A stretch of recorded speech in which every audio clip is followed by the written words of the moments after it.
আমি আগে দেখি আপনার ওই জায়গাটা ঠিক আছে কিনা। ইয়ে করেন, আপনার প্যান্টের বেলটা খুলেন। ভগবান, বেলও খুলতে হবে? হ্যাঁ, বেল্ট না খুললে আমি দেখবো কিভাবে? আমাকে তো ধরে ধরে দেখতে হবে জিনিসটা। আচ্ছা, বাড়ি যে যা বলার বললেন, এখন আমাকে আগে চিকিৎসা করতে দেন। খুলেছি বেল। হ্যাঁ, শুয়ে পড়েন এখন। হ্যাঁ, হাতটা সরান। হাত দিয়ে রাখলে আমি ধরবো কিভাবে?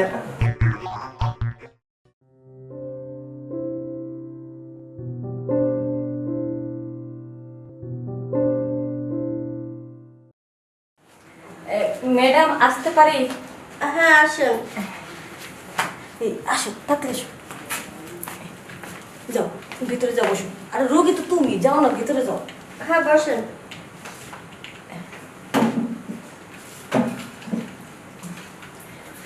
ম্যাডাম, আমার স্বামীর না একটু সমস্যা হয়েছে। বলো না। ডাক্তারের কাছে আসলে কি লজ্জা পায়? লজ্জা পাবেন না, সব খুলে বলেন। সব খুলে না বললে আমি কি ট্রিটমেন্ট করবো? ম্যাডাম, সমস্যা সব ঠিকঠাক আছে, শুধু না ওনারটা না সাইজ না ছোট। আপনি যদি একটু বড় করে দিতেন তাহলে আমার বেশি উপকার হইতো। আমার অনেক কষ্ট হয় ম্যাডাম, যে সাইজ আছে ওটা দিয়ে কানও চুলকান দেয় না। আমি আর কি করব? আমার আস্তে কম। আসতে কই না, ডাক্তারের কাছ থেকে গোপন রাখো। আর জইলে পরে তো তুমি মরো না, রাতের বেলা তো আমি মরি। তুমি বুঝবা কেন আমার কষ্টটা? ম্যাডাম, এই যে একটা মাইয়া হয়েছে, এই মাইয়া হওয়ার পর থেকে কি বলবো, একেবারে ডাউন হয়ে গেছে। এই মনে করেন এই জিনিসটা যদি এমন থাকে না, আর এরকম আর হয় না। মেয়ে হওয়ার পর থেকে স্বামীর যে কি সুখ আমি বুঝতেই পারলাম না। লজ্জা সরবে মাথা খাইয়ে ফেলতেছে না সব। হ্যাঁ, মাথা খাইছি। যৌবন জ্বালা কষ্ট পাইতে পাইতে লজ্জা শরমের মাথা আমি সব খাইছি, দরকার পড়লে আরো খামো। ডাক্তার, আমার মাথা একেবারে মানে কি বলবো, মাথা একেবারে সমস্যা হয়ে গেছে। আপনি একটু দেখেন। আপনি কোনো টেনশন করেন না, আমি দেখতেছি। আর আপনি এভাবে লজ্জা পাচ্ছেন কি জন্য? ডাক্তারের কাছে এসে লজ্জা পেলে হবে না। জি ম্যাডাম। আর যদি ডাক্তারের কাছে এসে সব যদি আপনি খুলে না বলেন, তাহলে কি আপনি আর আমি চিকিৎসা করতে পারবো? অন্য মাইয়ার কাছে যখন যাও তখন তো লজ্জা করে না, এখন ডাক্তারের কাছে তোমার লজ্জা লাগে না? কি বললেন? বাইরে যাইতো? ম্যাডাম, কথা মানেন না। কি আবার জবাব বলতেছো? থাকো। আমার কইতে দাও, ডাক্তারের কাছে আমি সব আচ্ছা, আপনি একটু চুপ থাকেন, আমি একটু ওনার কাছ থেকে শুনি। হ্যাঁ, বলেন। ম্যাডাম, যখন জোয়ান বয়সটা আসছিল না, এখন তো বুড়ে হয়ে গেছে গা। বুড়ে হলে কি বল, ভিম রোগ আর সারে নাই। যখন জোয়ান ছিল তখন মাসের মধ্যে মনে হয় 20 দিন বাইরে যেত। আমার তো 10 দিনের মধ্যে কোনোদিন দিত, কোনো মাসে দিত না। এটা তো খুব খারাপ অভ্যাস, বাইরে যাওয়া। তাই এটা কোনো সমস্যা? সমস্যা মানে এই জন্যই তো তার সাইজটা একেবারে ছোট হয়ে গেছে গা, যেই জন্য আপনার কাছে আইসি ম্যাডাম। যদি একটু বড় কইরা দিতেন। বুঝতে পারছি আমি। উনি সবসময় বাইরে যাইতো, অনেক মেয়েদের সাথে মেলামেশা করতো। এক একজনের এক এক রকম রোগ জীবাণুতে তার এই অবস্থা হয়ে গেছে এখন। হ্যাঁ। এটার আগে কোনো ট্রিটমেন্ট করছেন? যাইতে চাইছিলাম, কিন্তু উনি তো লজ্জা শরমে যাইতো না। এবার সহ্য না করে জোর করে নিয়েছে আপনার কাছে, এই প্রথম ম্যাডাম। ট্রিটমেন্ট আর করিনি। এই যে লোকেরা এই ভুলটাই বেশি করে। যখন ইয়াং বয়স থাকে তখন বিভিন্ন জায়গায় যায়, ওই সময় দেখে না কোন জায়গাটা ভালো কোন জায়গাটা খারাপ। বিভিন্ন লোকের সাথে মেলামেশা করার পরে যে কোনো সমস্যা হয়ে যায়। এই কারো যৌন রোগ, এই কারো এইডস হয়ে যায়, এই কারো এই যে এখন যে রোগের জন্য আছেন এই সমস্যা। তো এগুলোর থেকে একটু বিরত থাকা দরকার ছিল। আচ্ছা, আপনি তো অনেক শিক্ষিত, আপনি বাইরে কেন যাইতেন? ম্যাডাম, কি বলবো? কি আর বলবা, মনে হইতেছে যে আমি তোমারে কম দিছি কোন দিক দিয়ে। ম্যাডাম, এখন কিভাবে কি করা যায় সেটা করেন। আপনার কাছে আইছি। ম্যাডাম, কিছু কিছু মানুষ আছে না লুচ্চা, আমার জানা হয়েছে হেয়া, বুঝছেন? শুধু লুচ্চামি করে বেড়ায়। আসলে কি, আসলে কোনো সমস্যা ছিল না। তার যে স্বভাবটা, এই স্বভাবটা যদি ভালো, এখনো কি সে বাইরে যায়? এখন যাবে কিভাবে? এখন তো আমারই হয় না, আবার বাইরে যাইবো। এতক্ষণ কি এখানে চুপচাপ বসে থাকতো? এখন পারে না দেখে তো বাইরে যায় না। আচ্ছা, ঠিক আছে, আপনি কোনো টেনশন করেন না। আমি ওনাকে আগে চেক আপ করি, চেক আপ করে দেখি ওনার কি অবস্থা। আর উনি যেহেতু বাইরে এত গেছে, সে সব রোগ জীবাণু ভিতরে ঢুকে এই অবস্থা হয়ে গেছে। চেক করবেন মানে ম্যাডাম কাকে? কাকে আবার? তোমাকে। রোগটা তো আপনার, চেক করবো তো আমি আপনাকে। মাইরে কি কয় ভগবান? চুপ করে থাকো, তোমার নেকা কান্না আর ঠিক আছে?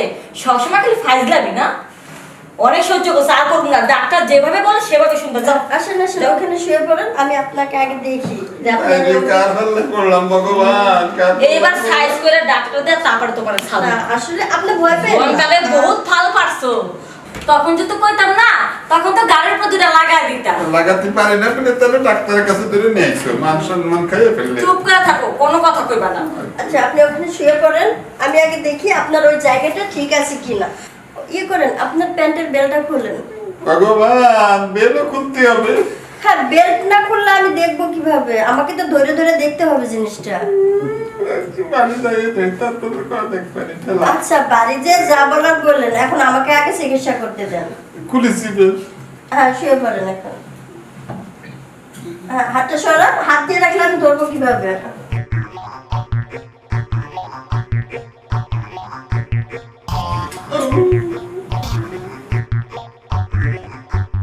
কি ব্যাপার? আপনার মানুষটা তো অনেক বড়, কিন্তু আপনার জিনিসটা তো একেবারেই ছোট। মনে হচ্ছে এক আঙ্গুলও হবে না। আমার বউ তো কইই দিয়েছে, এত নিরাশ করতেছেন কেন? দাঁড়ান দাঁড়ান, আর একটু ভালো করে ধরে দেখতে দেন আমারে। হ্যাঁ, ঠিক আছে, এখন আপনি উঠে বসেন। আপনি তাতে পাইছেন, আমি তো তাও পাইনি। ম্যাডাম, আমি যা যা কইছি সব তো ঠিক আছে তো? হ্যাঁ, আপনি যা বলছেন সবই ঠিক আছে।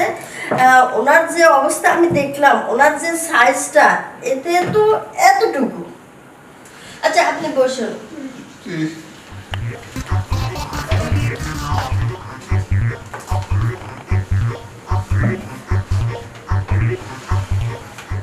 ম্যাডাম, আপনার তো একটা মেয়ে মানুষ, এখন বুঝতে তো পারছেন আমার কত কষ্ট হচ্ছে। হ্যাঁ, আমি বুঝলাম, ওনাকে দেখলাম, আমি তো ধরে ধরে দেখলাম জিনিসটা। জিনিসটা ঠিক এতটুকু, এর বেশি বড় না ওনারটা। আর এটা হয়েছে তার স্বভাবের কারণে। কারণ এই যে বিয়ের আগে বিভিন্ন জায়গায় গেছে, বিভিন্ন মেয়েদের সাথে মেলামেশা করছে, তাদের বিভিন্ন জায়গায়, ওগুলো তো এমনিতেই মেয়েরা খারাপ, আর ওদের যে রোগ জীবাণু ওগুলো সব তার ভিতরে ঢুকে জিনিসটা আস্তে আস্তে ছোট হয়ে গেছে। দেখছো, আমি কত নিষেধ করছি এই কাজ কইরো না, কোনো মায়ের দিকে যাইও না। তুমি তো আমার কথা শোনো না, একবারে জোয়ানের পাওয়ার দেখাইছো, তুমি জোবরের কত পাওয়ার দেখাইছো না।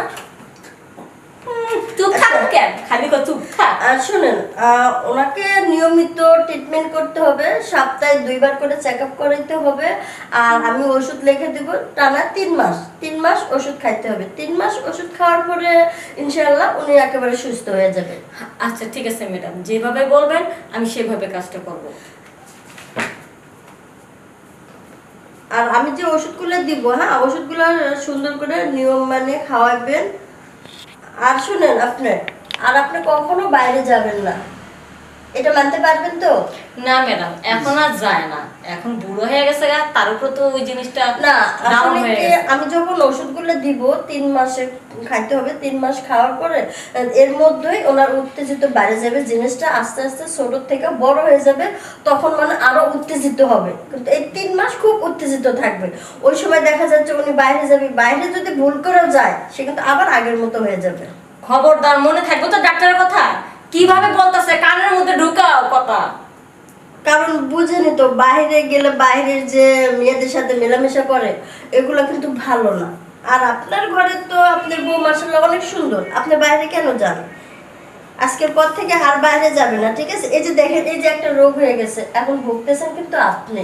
জি। আর অল্পতে আমার এখানে আছেন বলেই ধরা পড়ছে, এখন চিকিৎসায় ভালো হয়ে যাবেন। যদি এরপরে যদি আপনি আবার মেলামেশা করেন, আপনি কিন্তু আর জীবনেও ভালো হবেন না, মনে রাখেন। আমি আর এই ভুল করবো না ম্যাডাম। হ্যাঁ, আমি এই যে ওষুধগুলো লিখে দিছি আর একটা মালিশ দিছি, মালিশটা সুন্দর সকাল বিকেল 2 বার সুন্দর করে মালিশ করে দিবেন। জিনিসটা এই যে এরকম ধরে সুন্দর এইভাবে ধরে এই যে এদিক থেকে টানলে এদিক উপর দিকে উঠাইবেন। হ্যাঁ, সুন্দর করে মালিশটা করে দিবেন।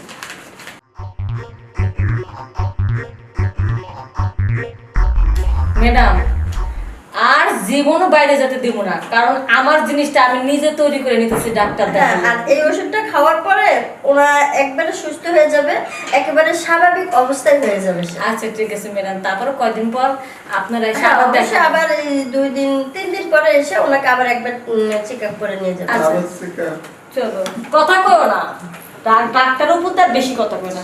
আসি তাহলে, নমস্কার। হ্যাঁ, আচ্ছা ঠিক আছে। আসো। কেন যে ডাক্তার হইলাম, প্রতিটা দিন 10টা 15টা করে এই একই রুগী এগুলা দেখতে দেখতে আমি একেবারে অস্থির হয়ে গেছি। এই রুগীগুলো আর ভালো লাগে না, এগুলো রুগী দেখতে আমার।